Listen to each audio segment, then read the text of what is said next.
Sandra, bonjour. Alors en français, on va dire Sandra Sautu, bonjour. Et puis, si tu veux, dans sa langue originelle, on dira Sandra Sautu. Sandra nous vient d'Argentine. Hola, ¿qué tal? Alors on a eu les Espagnols de la Escala qui étaient là et on va avoir une pointe ensoleillée dans la voix de Sandra qui vient d'Argentine, qui est au Cap depuis bientôt une demi-douzaine d'années. C'était beaucoup quand on dit une demi-douzaine. Ça fait 5-6 ans que Sandra traîne honorablement les quais du Cap d'Agde et surtout le large, car Sandra fait partie de ces gens qui ont certes un bateau à quai, mais qui passent beaucoup de temps en mer.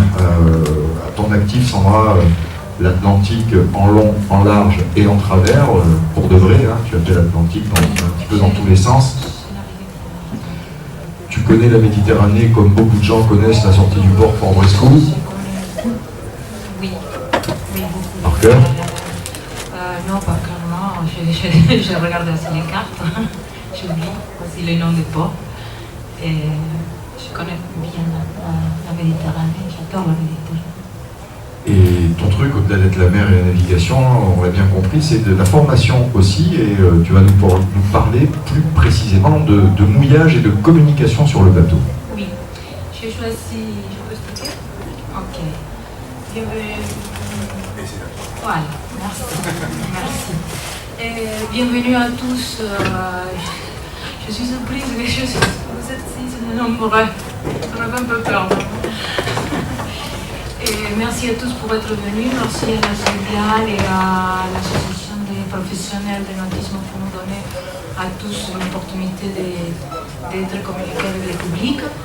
Et je me présente, mon nom c'est Sandra Sautu, j'habite au Cap d'Agde et je suis skipper professionnel et je travaille de forme indépendante et aussi pour l'association Femmes et Voiliers. L'association Femmes et Voiliers a été créée au début de 2011.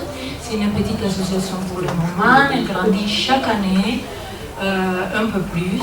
Et on fait chaque année un peu plus d'activités aussi. Dans mon métier, je fais la formation pour la voile. Je fais l'accompagnement jusqu'à l'autonomie des gens. Je peux faire des convoyages aussi et des croisières. Un programme de croisière avec promenade dans les entourages du port et dans le pays. Voilà. Donc aujourd'hui, nous parlons de mouillage et techniques de communication à bord lors des manœuvres. Pourquoi choisir ces sujets?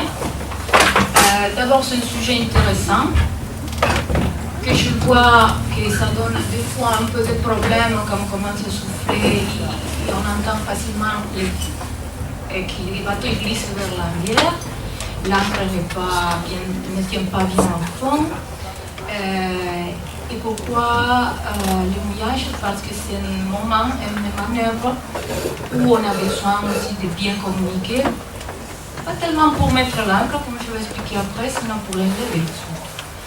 Bien, par rapport aux femmes, je suis contente qu'il y a plein.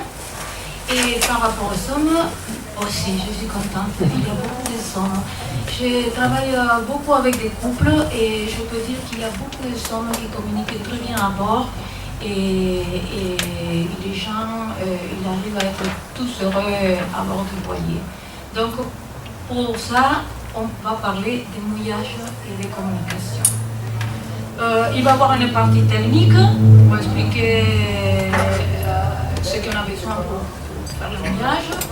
Après, il va y avoir une partie moins technique, mais plus dans la sensibilité des relations humaines, mais aussi assez technique parce qu'on a besoin de bien communiquer, donc on doit mettre des règles un peu précises. Je commence donc par dire.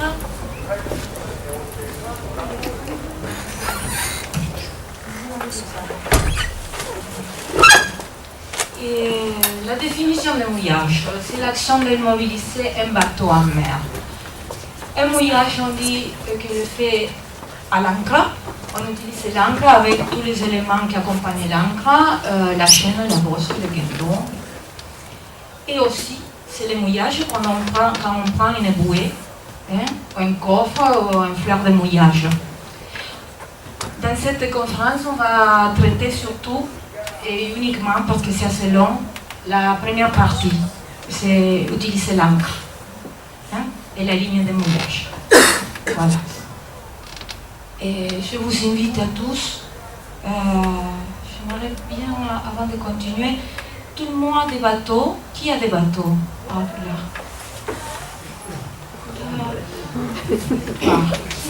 Donc, qui n'a pas de bateau?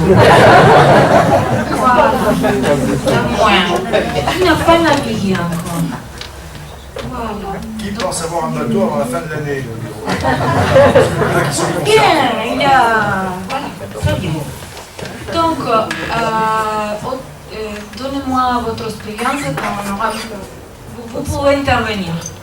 On va jouer à ça. Je commence à parler, on parle des choses, mais l'expérience de vous, ça nous intéresse et c'est toujours enrichissant. Donc vous pouvez nous raconter sur votre expérience, votre question. Voilà. Bien, donc on continue. Quand est-ce qu'on décide de faire un mouillage? On le décide de faire pour manger, prendre un repas, faire une baignade. On le décide pour passer la nuit, ou on décide de faire un mouillage pour nous réfugier d'un changement de temps, de mauvais temps qui est prévu. On décide de ne pas continuer notre route, on décide d'entrer du côté terre et à l'abri. Bien, quand on décide de faire le mouillage, il faut faire attention. Attention à quoi? Au possible changement des conditions, spécialement les conditions météo. Donc, on écoute la prévision météo, on voit les changements de courant qu'il peut avoir, et aussi s'il n'y a pas de mauvais temps annoncés, ou si on n'a pas de courant de marée, par exemple en Méditerranée, c'est assez faible, par rapport en Bretagne, par exemple, mais on a les bonnes fortes brises thermiques pendant l'été, spécialement. Bon, le bon été, cet été, il n'y a pas eu beaucoup. Bien, ça c'est le moment quand on décide. Où on est en train de naviguer. Quand on navigue, c'est bien regarder la région qu'on navigue, les cartes, connaître où nous sommes, qu'est-ce qu'il y a proche pour pouvoir faire un mouillage adéquat. Bien, donc les zones de mouillage sont indiquées ou dans les cartes, où ils sont sur zone par bouée, et ils sont indiqués aussi sur la bibliographie que vous pouvez avoir à bord, où on explique la forme de la côte et les meilleurs repères, les meilleurs endroits protégés de la côte. Donc, je vous invite toujours à voir les cartes, à regarder les cartes, pas seulement les GPS cartes, sinon à regarder les cartes papier, parce que des fois il y a plus d'indications sur les cartes papier. Et aussi avoir une intéressante bibliographie à bord et à prendre le temps de les lire. Il faut des fois avoir la permission de faire le mouillage. Par exemple, à l'avant-port, au Cap d'Agde, c'est toléré. Il y a l'avant-port, on a la permission de faire un mouillage grâce à les autorités du port. Des jours, oui, merci. Pendant la journée, pas pendant la nuit. Donc, il y a la permission diurne. Très bien. On va jeter l'ancre, mais il ne faut pas qu'il y ait des bouées. Maintenant, il y a les bouées à côté de Brescou, donc c'est pas une région où on peut déjà jeter l'ancre. Il y a tout un système de corps morts et des chaînes qui sont jetées l'ancre là, on l'accroche sûrement. Et c'est interdit surtout. Voilà. On choisit aussi des endroits abrités, quand la raison c'est pour un changement de temps. Un endroit abrité pour la mer et pour le vent. Et dans cet ordre-là, il faut qu'il soit abrité à la mer, et c'est la mer qui nous donne les problèmes. Le vent, il peut souffler fort, mais ce qui nous donne les problèmes, c'est la houle et la vague. Et pour dernier point, il faut regarder que ce soit une zone où la profondeur et la qualité des fonds sont correctes pour notre type d'encre, notre type de mouillage, la durée de notre mouillage. On est tous d'accord, je crois. Bien. Les indications sur carte qu'on peut voir, c'est par exemple c'est là l'interdiction, la zone réservée au mouillage où on peut faire le mouillage et un mouillage recommandé. Et à ne pas confondre la petite encre de la capitainerie des ports. Il y a un autre signe dans les cartes, c'est une petite encre. Là, c'est un exemple de photo d'une indication sur place. On peut trouver ça pour les zones de mouillage. Et qu'est-ce que c'est un mouillage abrité? Comment on choisit, comment il est un mouillage abrité? Regardez là. C'est un peu fermé, non? Il y a des murs de terre partout. C'est un endroit qui est comme ça fermé. En général, la vague n'a pas le temps de se former. Donc ça va être un bon endroit pour faire le mouillage. Il faut regarder la carte avant d'arriver pour voir si c'est permis, si c'est pas interdit. Là, à Campomoro, je mouillais par là une fois. C'est cette région sur la côte, sur le côté ouest que c'est permis. Là, on ne peut pas parce qu'il y a des éléments qui ne permettent pas. Là, il y a toute une ligne de bouée qui interdit. Et même là c'est une région interdite de réserve. Donc, il faut bien regarder la carte parce que même à l'intérieur des mouillages abrités, il peut y avoir des zones où on peut jeter l'ancre et des autres non, dans le même endroit.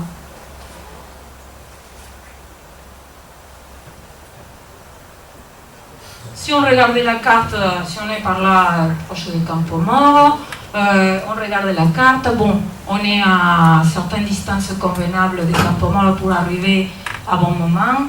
Et dans la carte, on le voit là. C'est une petite U, là, comme ça. Ça, c'est la Corse.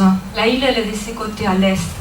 Donc, en général, on n'a pas de problème pour le vent qui vient de l'est. Il y a l'île complète qui nous protège. Le problème de la côte ouest, c'est toujours le fort vent de l'ouest, qui souffle assez souvent en plus. Chaque fois qu'il passe une dépression, il y a le vent de l'ouest. Donc, Campomoro, il est là. Si on va bien au fond, pas proche de la pointe, si on va bien là, ça peut être un endroit abrité d'un coup de vent de l'ouest. Donc, une fois qu'on a repéré sur la carte le bon endroit, il faut voir si la taille de cet endroit est convenable pour s'éloigner des dangers. Les dangers, c'est l'entrée de la mer, là. Il se forme une mer énorme, c'est la Méditerranée poussée par le vent qui arrive à les autres côtes de la Corse et la houle se forme rapidement et elle est grande, forte. Donc il faut se protéger de cette vague, de cette houle. On va au fond de la crique, au fond de la baie, si c'est possible avec la profondeur. Bien, là j'ai mis cette photo que j'ai trouvée sur internet parce que c'est un bon exemple d'un endroit que peut-être il était abrité dans certains moments et après le vent il a changé et la vague elle rentre, la houle elle rentre. Regardez comme le bateau il est dans l'air. Donc ça tire de l'ancre et on peut soulever l'ancre avec cette condition-là. Et une fois qu'on soulève l'ancre, on commence à reculer avec le bateau et on peut aller dans les rochers. Là, c'est un exemple de comment on va rechercher d'informations. Une fois qu'on a décidé une croisière ou une balade, il faut qu'on connaisse la région où on va. Donc, en internet, j'ai trouvé des clubs de voile, des associations, des clubs de pêcheurs qui donnent des informations intéressantes. Dans ces cas-là, les gens d'hier, d'un club de voile, ils donnaient des indications sur mouillage forain au fond des sables protégés des vents de l'Est. C'est très clair. Moi, je ne le savais pas, je ne le connais pas, je ne suis pas de là-bas. Je n'ai pas les détails du fond, ni les détails... C'est l'expérience des gens là. Il faut l'écouter, c'est très important. Hein? Toujours, les gens qui ont déjà passé par là, ont déjà fait un mouillage, peuvent nous dire, regarde, ça c'est un bon endroit. Voilà. Et on les note. On prend les notes sur un petit cahier de bord ou sur une carte. Comme ça, on n'oublie pas, les jours qu'on va de ces côtés, on sait où on peut faire le mouillage en sécurité. Donc, carte, bibliographie, expérience, regardez les fonds, regardez la condition météo, se repérer là. Bien, on a vu comment on se répare sur la carte, mais aussi il faut regarder la forme, la qualité du fond et la profondeur. Ça, on les connaît, c'est la conque. Et il y a des différentes façons de connaître la profondeur et connaître la qualité du fond. Là, on le voit, assez imprévu. On voit que là, c'est clair, il y a des sables. Dans les foncés, ce sont les rochers. Et là, il y a peu de profondeur, ça vient de la plage. Et c'est à partir de là, c'est la zone interdite, qu'on ne peut pas mouiller à l'intérieur. Et le mouillage, on le fait par là. Donc, on le voit dans la nature directe. On le voit aussi sur les cartes, et pour bien comprendre ce que les cartes nous disent, on peut avoir à bord l'ouvrage de la chambre, les 1D, où il y a tous les symboles et abréviations et termes qu'on utilise dans les cartes marines. Parce qu'on oublie, même moi, j'oublie. Qu'est-ce que ça veut dire la S, qu'est-ce que ça veut dire la W, etc. Donc, on a acheté ces petits bouquins. Et si on oublie qu'est-ce que ça veut dire une chose sur la carte, ce petit livre, il va nous aider. Il y a tout ce qui apparaît sur les cartes, et c'est là qu'on le trouve. Tous les symboles. Autant ceux qui sont en mer, autant ceux qui sont en terre. J'aimerais bien savoir l'heure. Oui, c'est bien. Ok. Un exemple, c'est ça. Quand on voit la zone, tout le monde connaît ce que c'est une carte marine. Qui ne connaît pas une carte marine? Bon, on connaît tous. Donc, la ligne de fond, on le connaît. C'est une ligne avec les petits chiffres qui nous donnent la ligne de fond. Ça veut dire, au long de cette ligne, on a telle profondeur. Très bien. Et les lettres qui sont au fond, de la partie avec l'eau. Dans ce petit livre que je viens de vous dire, il y a l'interprétation de chacune de ces lettres et qui parle de la qualité des fonds. On a plein de fonds différents, les sables, la base, l'argile, la boue, les pierres, les graviers, les cailloux, les gros galets, les rochers, les corails, les coquillages. Le shell, c'est les petits morceaux de coquilles, et les arbres. Bien. On sait quelle est la qualité de fond préférable? Les sables. Quel type de sable? Fin. C'est syntaxe. Syntaxe, les sables fins, ils forment un fond où l'encre pénètre et elle reste. Elle s'accroche bien. Quand le sable il est moins fin, il est un peu coquillage. Et bien, ça glisse plus parce que cette matière, elle s'ouvre plus facilement. Maintenant que les sables fins, elles s'entassent. Donc voilà, à connaître que les sables fins, c'est le meilleur endroit pour jeter l'encre. La base, pour certains encres, ça peut être, mais ça tient moins, il est plus léger, c'est un fond plus léger, ça défait beaucoup plus facilement. Les algues, il faut arriver à passer l'algue, à arriver au fond. Le fond, sûrement, il y a des sables, mais l'algue, elle forme comme une espèce de matelas, et que c'est impressionnamment homogène, des fois, et épais. Il peut y avoir plus de mètres d'algues. Donc, quand l'encre tombe sur ce matelas-là, elle glisse sur le matelas. Elle ne trouve pas d'endroit pour s'accrocher.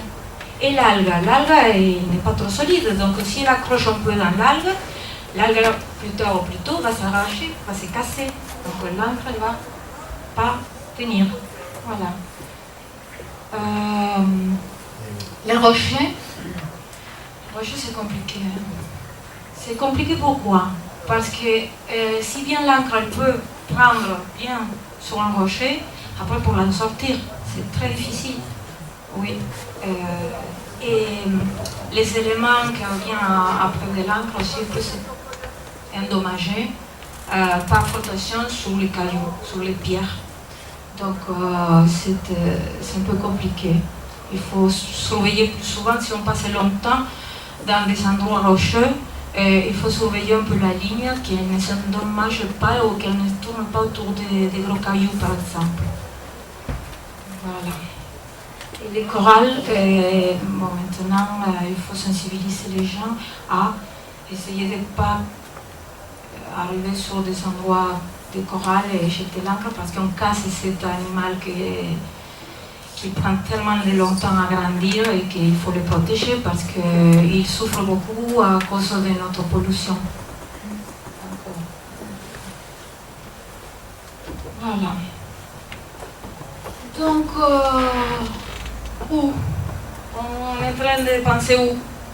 Hein? On a vu les cartes, on a lu nos livres, on a regardé la carte et on a interprété bien toutes les abréviations et les indications que la carte nous donne. Et on décide où? D'accord, on décide où? Mais il faut les décider, pas à dernier moment comme ça. On voit d'abord tout et on essaie de les décider en connaissant un peu la région de mouillage déjà d'abord. Les mouillages donc doivent se décider assez tôt pour avoir le temps d'y arriver avec les meilleures conditions à notre faveur. Bon, ça c'est le message que je donne. On essaye toujours, hein, on est d'accord, de naviguer en nous donnant toutes les conditions favorables, le plus possible. Si on arrive la nuit, avec des mauvais temps ou avec une avarie, il faut considérer ça, hein, dans les cas que c'est déjà de nuit. On peut choisir un mouillage pour la journée et peut-être qu'il n'est pas bon pour la nuit. Pourquoi? Pour le simple fait qu'on ne voit rien des fois dans un mouillage. Il y a des mouillages qui sont très très noirs. Si la nuit elle est noire, s'il n'y a pas un petit village, s'il n'y a pas une indication lumineuse, c'est une bouche de loup, on dit, non? C'est tellement noir. Donc, bon, maintenant avec les services GPS, bien sûr que c'est beaucoup plus facile. On a moins besoin de voir qu'avant. C'est les GPS qui nous montrent où nous sommes. Je naviguais dans l'époque qu'il n'y avait pas de GPS et je suis arrivée dans des criques noires, mais extrêmement noires. C'était une boîte de chaussures fermée. Et c'est difficile. C'est difficile. Savoir où. Avec une marge de temps, s'il faut changer de destination, avoir toujours un plan B. Parce que des fois, où on a pris de mauvaises connaissances sur le sujet et on trouve que juste dans ces clics, il n'est plus permis, il y a des bouées qui m'interdisent d'entrer, où il y a déjà trop de monde, il n'y a pas la place. Donc, des fois, on a besoin de dire, bon, si j'arrive à cet endroit-là, à partir de jusqu'à 18h, et s'il y a le temps, je peux aller à un point B, s'il n'y a pas assez de place. Donc, pensez aussi à avoir un plan B, au cas où, dès que vous trouvez qu'il n'y a pas de place, vous ne pouvez pas utiliser l'endroit que vous avez décidé. Essayez d'arriver avant les changements de temps, donc à avoir une activité par rapport à la protection météo. Essayez d'arriver aussi avant la nuit. On est plus rassuré, on est plus tranquille, on est moins fatigué. On se voit entre les équipiers sur un bateau. Donc si on a le choix, on essaye d'arriver avant la nuit fermée, si on peut. Bien sûr que tout ce que je suis en train de dire, c'est ce qu'on peut faire le mieux. Après, on s'adapte. Hein. Je dis c'est pour faire le mieux. On essaie tous de faire le mieux. Mais après, on s'adapte d'accord à la circonstance. Aussi, ça c'est important. Avant l'heure habituelle d'arrivée des autres bateaux, les criques sont petites, tout le monde arrive pour passer la nuit, donc à 18h, il y a 4 ou 5 bateaux qui arrivent au même temps pour jeter l'ancre dans une crique où il y a la place seulement que pour un bateau. Ça arrive, souvent, très souvent. Donc, on va dire, allez, au lieu d'arriver à 18h, on arrive à 16h. Comme ça, on arrive tranquille, on a la place. Et soit les autres qui arrivent plus tard qui ont les problèmes d'aller au point B, au plan B. Et avant d'attendre une forte fatigue de l'équipage. Autant fatigue, parce que des fois, je connais des gens qui boivent trop. Encore des fois, les gens ils boivent un peu plus, ils sont en fête. Je ne conseille pas de boire d'alcool, je suis en contre de ça. Je conseille de ne pas boire de l'alcool à bord. Maximum un petit verre, une bière, oui, c'est accepté. Mais beaucoup de modération. C'est comme la conduite de voiture. On a besoin de nos réflexes, on a besoin de notre force, de notre capacité de décision et de calme. Donc l'alcool, des fois, ne favorise pas trop ces comportements civilisés. Donc, et la fatigue, ça peut être pour une sensibilité au mal de mer. Les gens ne peuvent plus de naviguer. Nous, oui, parce qu'on n'a pas de mal de mer, on s'amuse. Mais peut-être qu'il y a une ou deux personnes à bord qui ont un peu marre de sentir l'estomac, que c'est bizarre. Essayer de faire l'effort, de comprendre cette personne-là. C'est les mal de mer, on souffre vraiment. On souffre vraiment quand on a des mal de mer. Donc on contemple un peu, on se fait un peu partenaire de cette personne. Et au lieu d'arriver à 17h, allez, on va arriver à 16h. On lui donne une heure de calme à la personne qui a un peu de mal de mer ou qui est fatiguée seulement de prendre le soleil et l'air de la mer. Les enfants aussi. Les enfants à bord, ils ont beaucoup moins de patience que les adultes, spécialement s'ils ne sont pas habitués à la vie de mer. Donc, faites attention quand vous planifiez votre croisière au cabotage, aux navigations, de dire, bon, on a un enfant à bord, ça serait bien de faire des navigations plus courtes, arriver à port assez à temps ou arriver au mouillage assez à temps pour les donner à l'enfant un peu de temps pour aller se dépenser à la plage. Donc, et la fatigue aussi pour naviguer. C'est tout. On nous fatigue tous. Si on attend jusqu'au dernier moment, on ne peut plus, on prend de mauvaises décisions, on a de mauvais caractères, on n'est vraiment pas très clair, on n'est pas très clair dans la tête quand on est fatigué. Donc, à se connaître soi-même, à connaître son équipage et à bien gérer la fatigue. Donc, on peut mouiller un peu plus avant de ce qu'on pense ou non. Voilà. Avec quoi on... Merci. Oui, mais je ne veux pas les annoyer non plus trop longtemps. Dès qu'on commence à avoir une majorité baillée et fermer les yeux, voilà. Vous commencez à lever la main. Oh, vous pouvez faire un cours. Bien. Je sais pas vous, mais moi c'est plutôt qu'en dormir, je suis en train de voyager en l'écoutant. On est d'accord, hein, messieurs.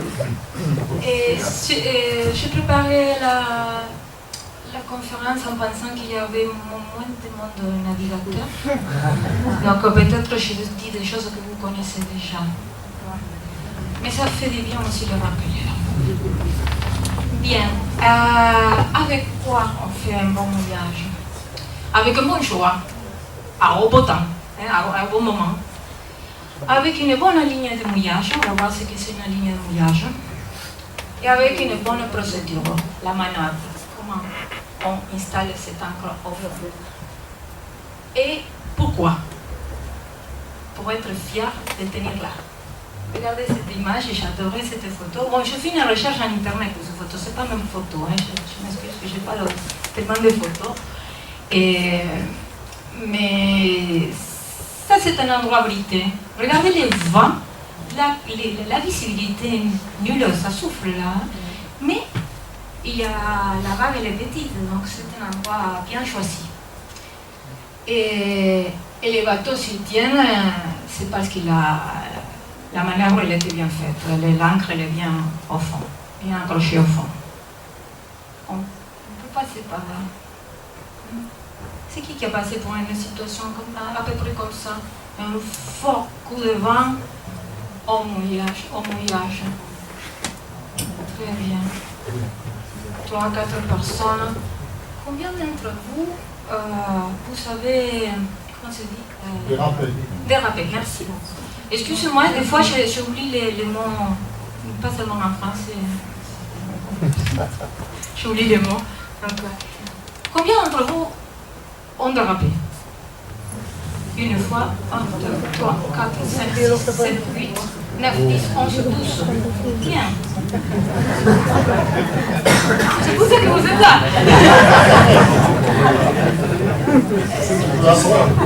Il y a quelqu'un qui ne dit pas. C'est pas vrai. Bon, c'est pour être fier. Oui, je suis fière, mais je ne dérape pas. Et une fois j'étais à... Qu'est-ce que c'était? Je ne me rappelle plus. Une île de Tyrène. Méditerranée, Tyrène. C'est le Méditerranée entre, on va dire, entre Corse et l'Italie. Il y a des petites îles là-bas. Il y a une que je ne me rappelle pas, au sud de l'Elba. Et la crique, elle était belle. Bellissime. Et il y avait plein de bateaux quand je suis arrivée. Pendant tous les week-ends, on attendait de mauvais temps. Donc j'avais dit, je reste là, me reposer. J'étais toute seule sur le bateau. Et comme bien prévu, ça commence à souffler le nord. C'est une dépression du nord-nord-ouest, comme la tramontana là. Okay? Forte. Et dans cette crique, on était comme ça. Et peu à peu, je commence à voir les bateaux partir. Et j'ai passé 3 jours à l'ancre, à bord, parce que je n'avais pas les moyens de descendre non plus. C'était tellement fort que ça soufflait pendant si longtemps. Mais j'avais tout prévu, j'avais l'eau, la nourriture, et l'ancre est tenue. Et on était 2 bateaux à la crique, seulement, de tous ceux qui avaient avant.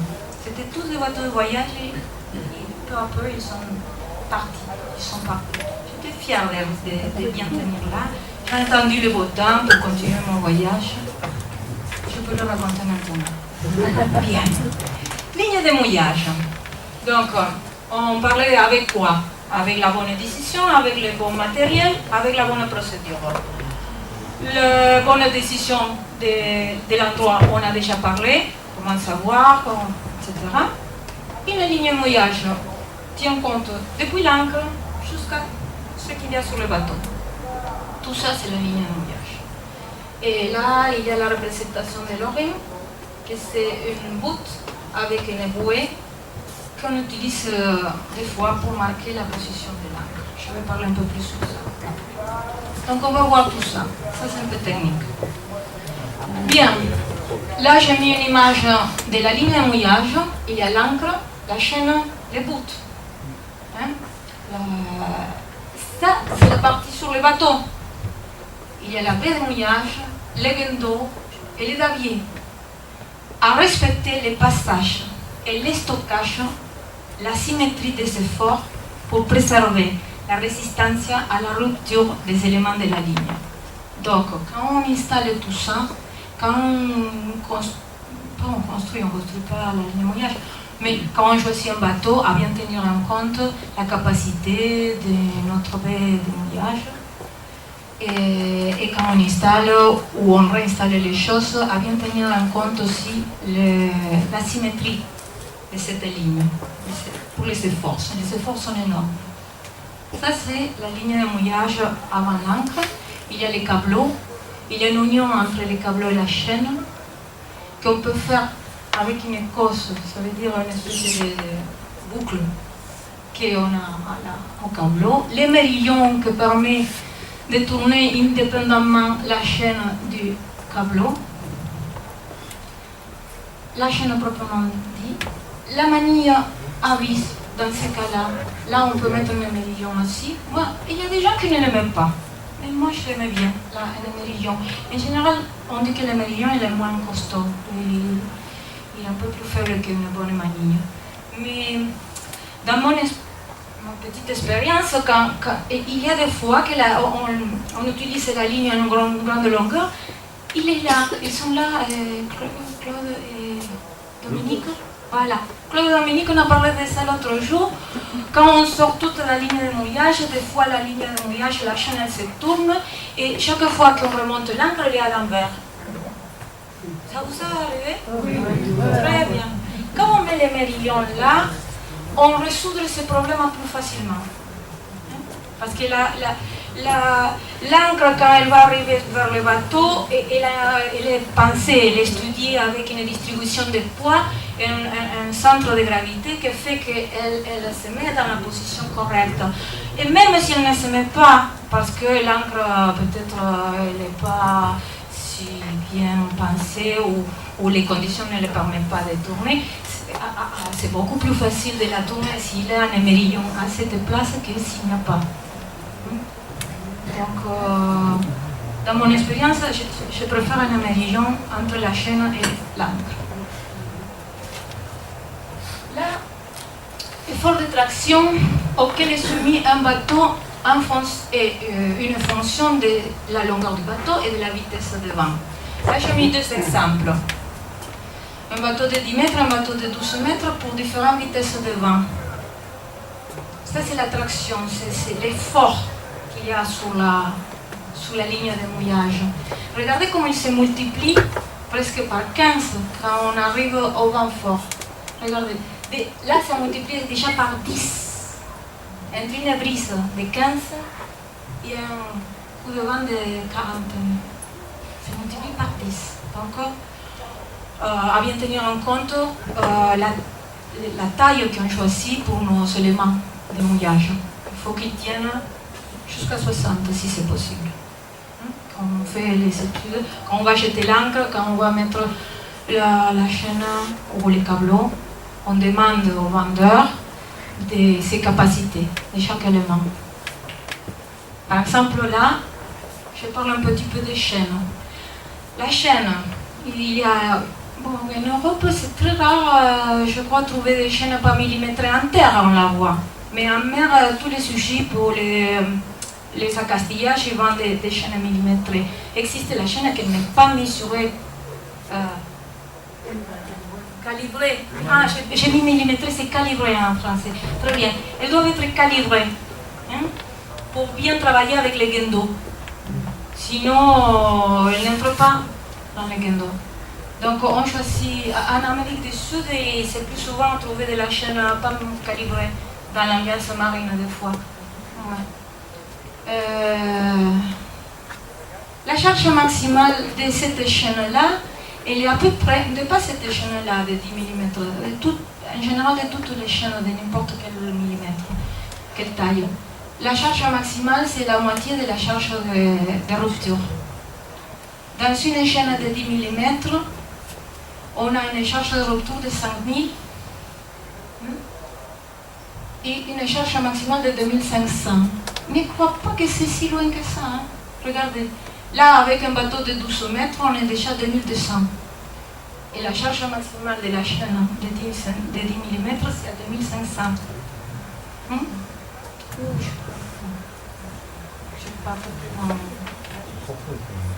Bon.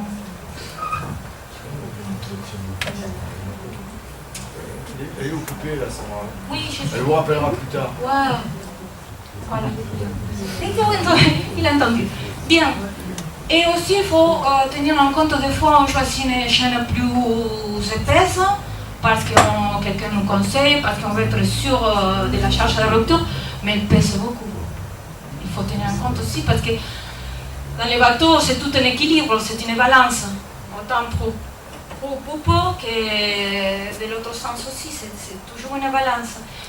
Donc, à tenir en compte le poids de la chaîne. On essaye de faire costaud, mais on ne charge pas trop les bateaux à la proue Parce que sinon après on a une navigation dangereuse même. Une proue affondée qui ne s'élève pas assez bien à la vague, ça peut nous faire traîner et pas avancer quand la mer elle encontre, par exemple. Les câbleaux, on a différents types de câbleaux. J'ai mis les trois plus normales. Après aussi il peut y avoir des fibres naturelles qui sont plus utilisées.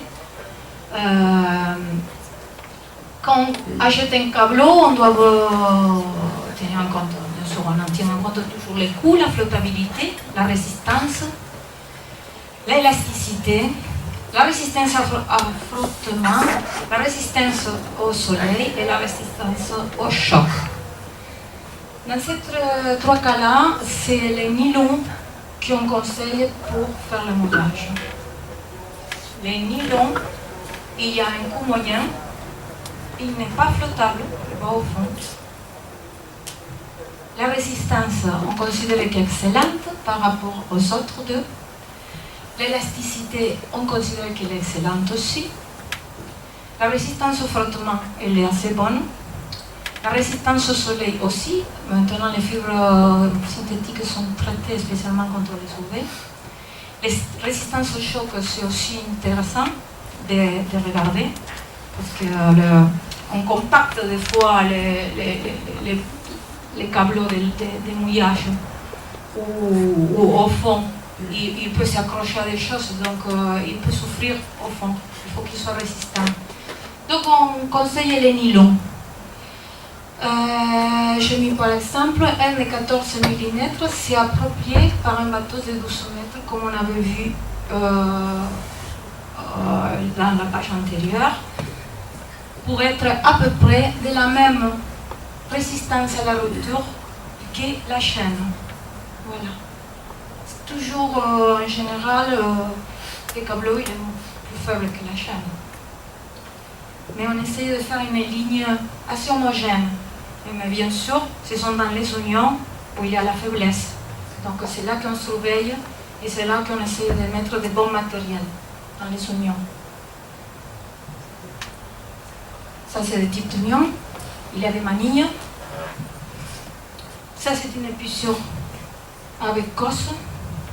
Mais ça, en général, on ne l'utilise pas dans la ligne de mouillage parce qu'il nous donne des difficultés pour passer à l'auteur de Davier et à l'auteur bien sûr de Guendo et même des fois à l'entrée à la voie mouillage.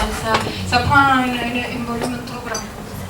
Donc je vais vous montrer, là il y a trois grandillons. Je vais vous montrer les oignons qu'on peut faire. Là c'est un oignon avec une manille. Et regardez là, les problèmes que donne la manille quand on arrive au guindon. Un conseil, et puis sur avec manille sans cosse, il n'y a pas mis la cosse pour permettre de passer. S'il y avait une cosse là, c'était trop large et il n'entre même pas par la bouche de la baie. Et puis sur avec manille sans cosse, marque de rappel sur chaîne. Ça c'est intéressant. Marquer la chaîne avant d'arriver au câbleau. Parce que le comportement de ma ligne de mouillage avec mon guindon, il va changer complètement. De la chaîne, donc quand j'ai besoin de lâcher toute la chaîne plus le câbleau, il faut que je sache quand le câbleau il va arriver.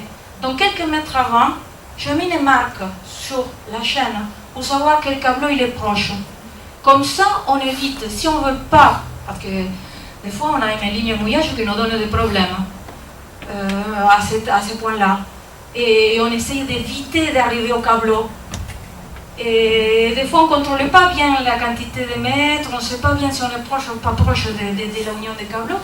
On peut, là, ils ont mis deux petits rubans, on peut les peindre. Je vais vous montrer des autres marquages sur le câbleau. Sur la chaîne, pardon. Passage au barbotin du guindon et par le cuvier. Les deux épuisures pratiquées par l'union chaîne-câbleau. Je fais une recherche en internet et c'est celle-là qui gagne pour le passage au guindon.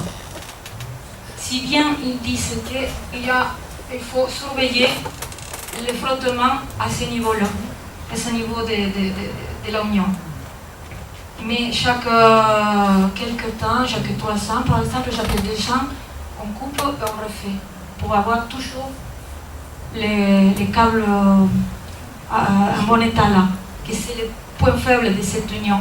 Par contre, cette union, elle est la qui prend la moins de place possible et la plus acceptée pour les gaines d'eau. Celle-là, des fois elle est acceptée, des fois non, parce que si vous voyez, la chaîne elle devient plus épaisse. Elle est plus résistante, il a moins de friction, moins de frottement, les câbles ils durent plus longtemps peut-être, mais présente plus de problèmes à niveau gaine d'eau.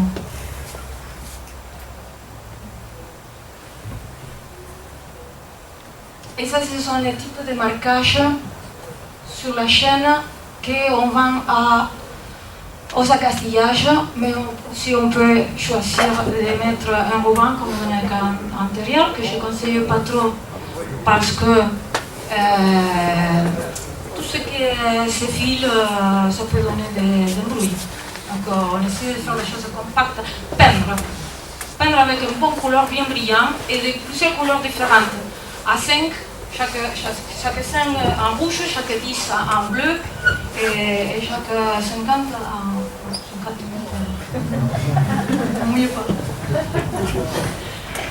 Donc, et là, j'ai bien aimé cette figure parce qu'elle représente bien la façon que les barbotins de Gendo, c'est cette roue dentée, elle travaille. Et pourquoi il faut que la chaîne soit calibrée, voilà. Et pourquoi il faut que les efforts soient dans la ligne de Gendo. Fonctionnement de barbotin. Attention au passage par le barbotin de Gendo. Là, il y a des connecteurs. On arrive déjà à l'encre.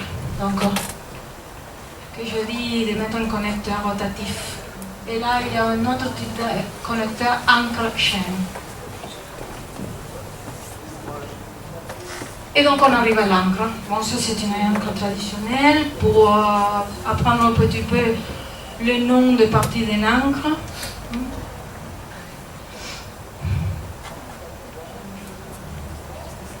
Oui, donc je vais tout petit peu. Il y a 3 types d'encre. Je m'assure sur il y a les encres plates. Là il y a 3, la Danforth, la Ford, la Britannique. Ça, ce sont les encres à soc de charrue. Ils travaillent comme un...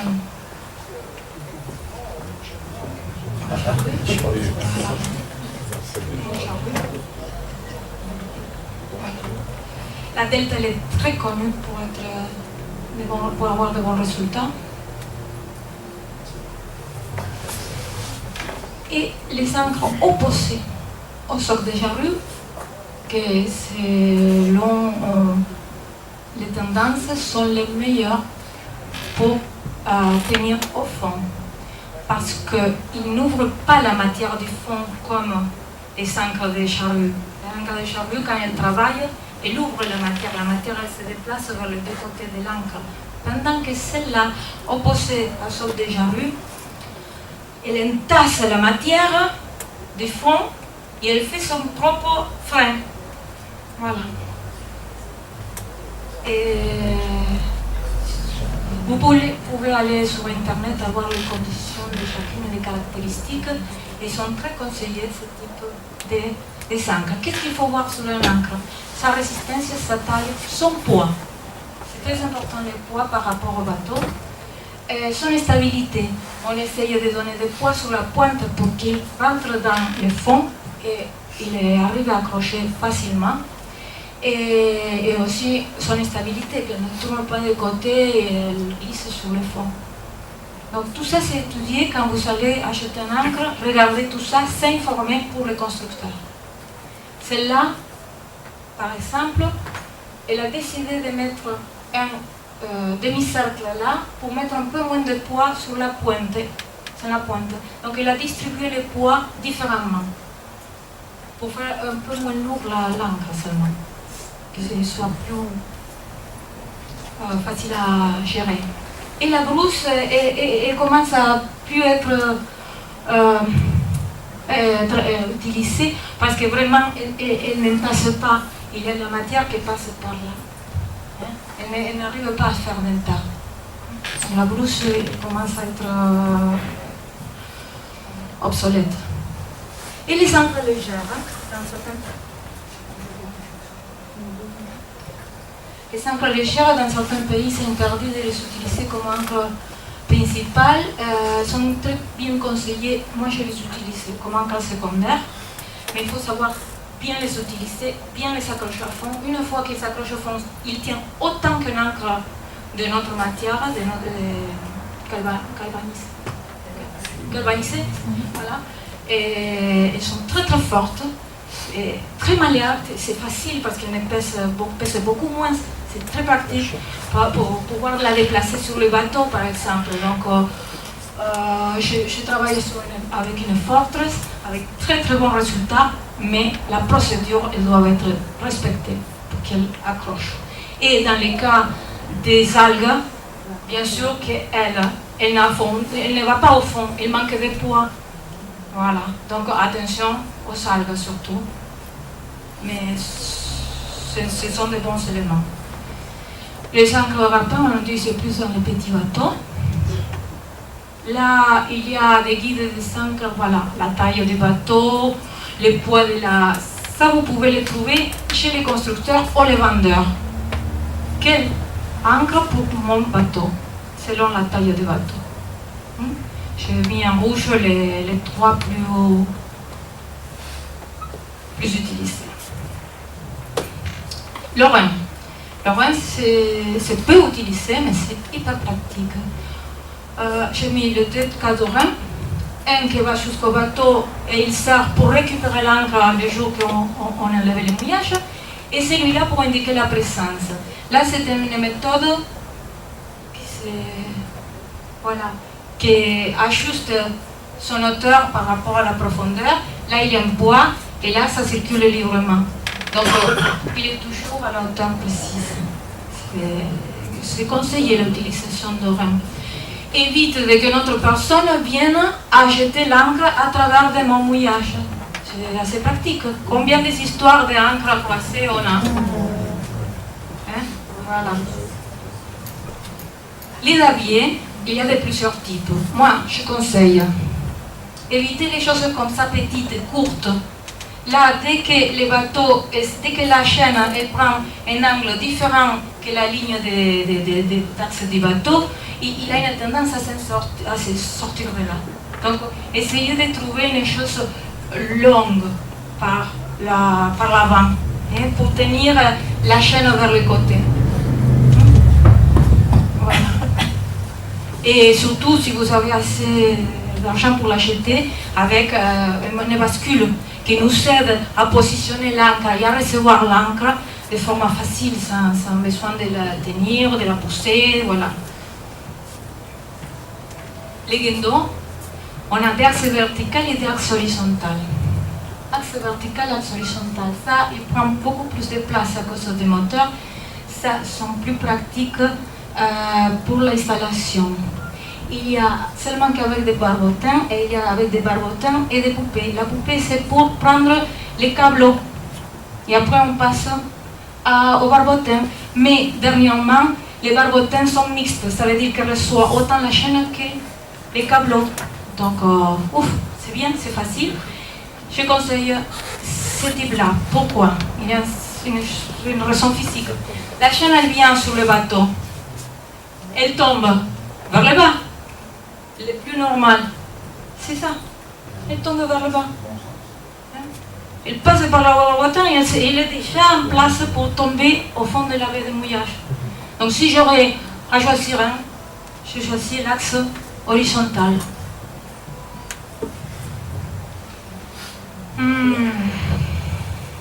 Là je parle, c'est trop technique, si vous voulez me faire question, c'est sur la consommation d'électricité par rapport au guindeau, et il faut le tenir en compte. quand vous achetez un guendo, quand vous réparez votre guendo, regardez pourquoi il saute les disjoncteurs. Est-ce que j'ai assez d'électricité pour les donner à manger à cet appareil qui consomme énormément? Il faut avoir le moteur, si c'est possible, avoir le moteur allumé pendant l'utilisation de guendo. Déjà, il y a certains qui sont obligatoires, la connexion. Un chargeur, pas un chargeur, ah merci, un alternateur, Stéphane il est là? Non, il n'est pas rentré. Et un alternateur, je crois que minimum 60-100 ampères et une batterie de 100 ampères pour obtenir un bon guendo. Un bon mouillage, ça c'est un bon mouillage. Vous le connaissez? Bien. Et on passe à la procédure, la dernière chose. Si je parle comme ça, vous m'entendez? Oui. Bien.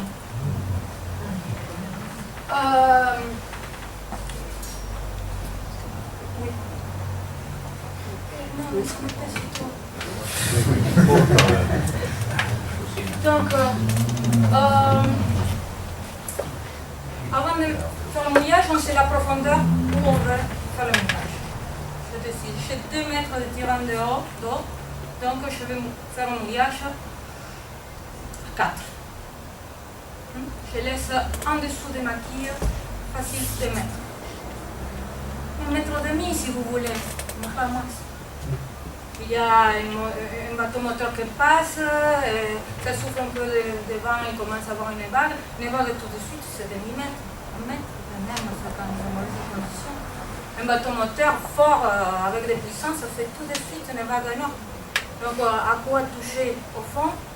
Si on va à 15 mètres plus loin, et on a 2 mètres à le souder.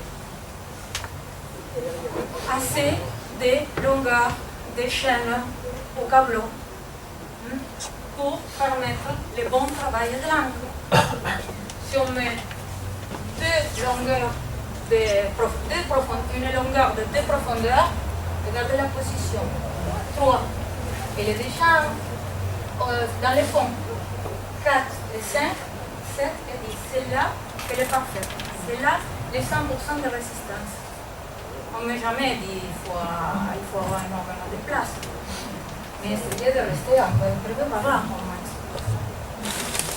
3, tout le monde dit 3, pour moi c'est bien. Moi je mets 4 ou 5 minimum. Et je laisse 2 mètres sous la quille. Je suis fière de dire, jamais j'ai dérapé. Avec le mouillage. Voilà.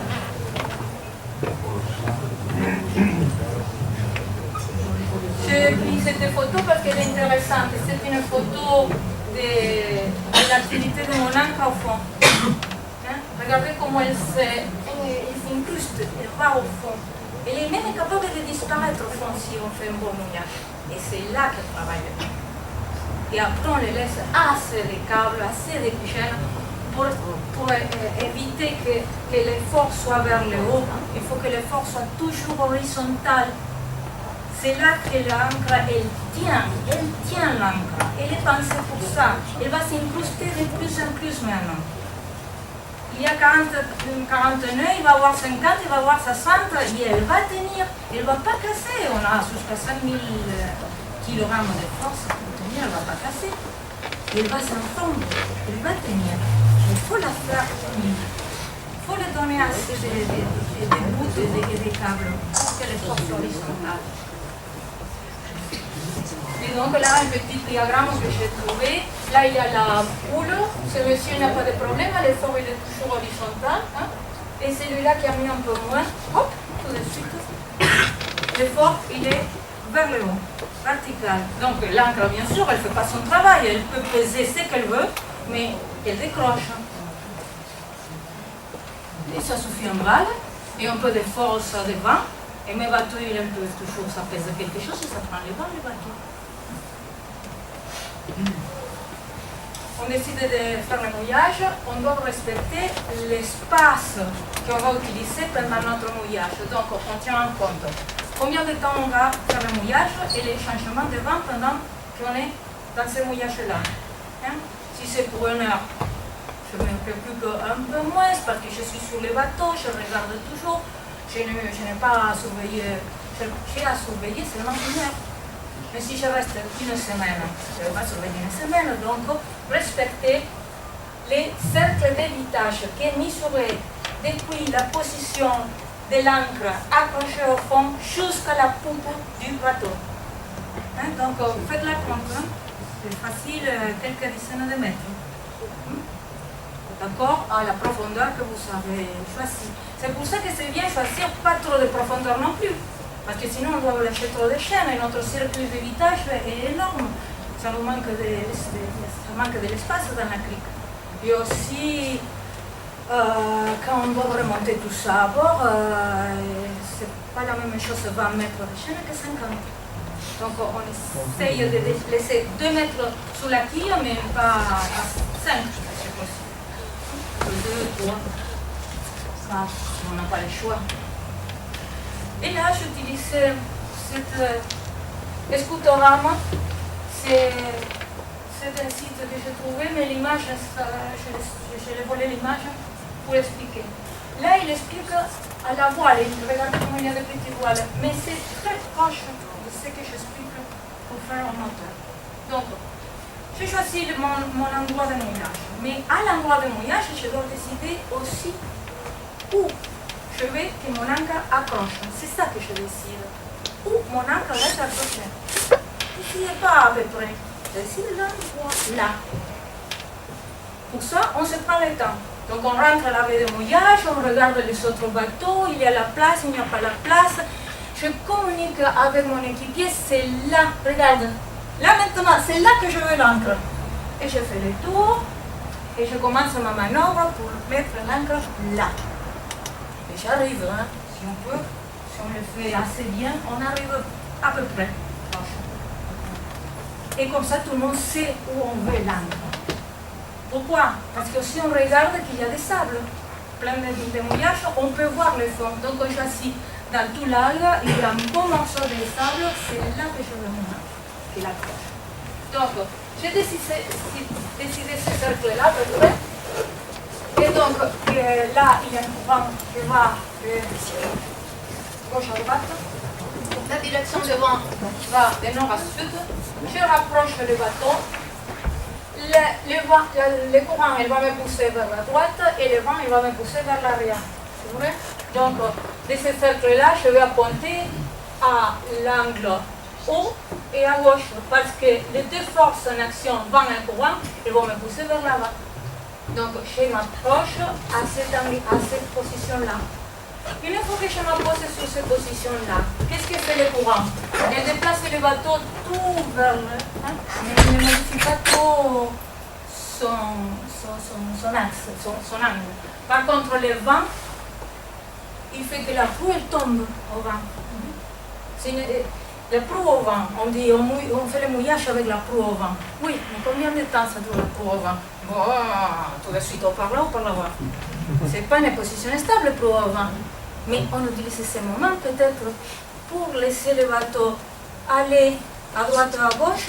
Les bateaux, ils bougent bien. Les bateaux, il faut qu'ils bougent pendant qu'on fait le mouillage.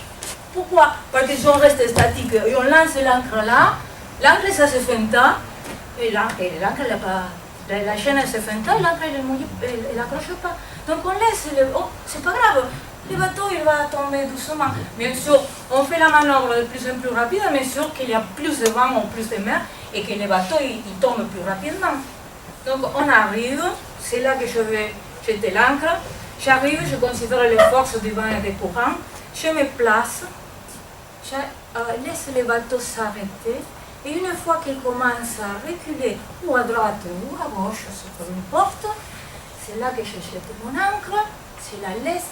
Et je commence à reculer avec le bateau. Le bateau, je recule tout seul. Pas besoin de mettre une marche en arrière forte. Laisse que le bateau, il dérive. Mais pendant que le bateau, il dérive, en même temps, je lâche la chaîne. Je lâche. 3 fois et demi, 4 fois la profondeur. Là, qu'est-ce qui se passe?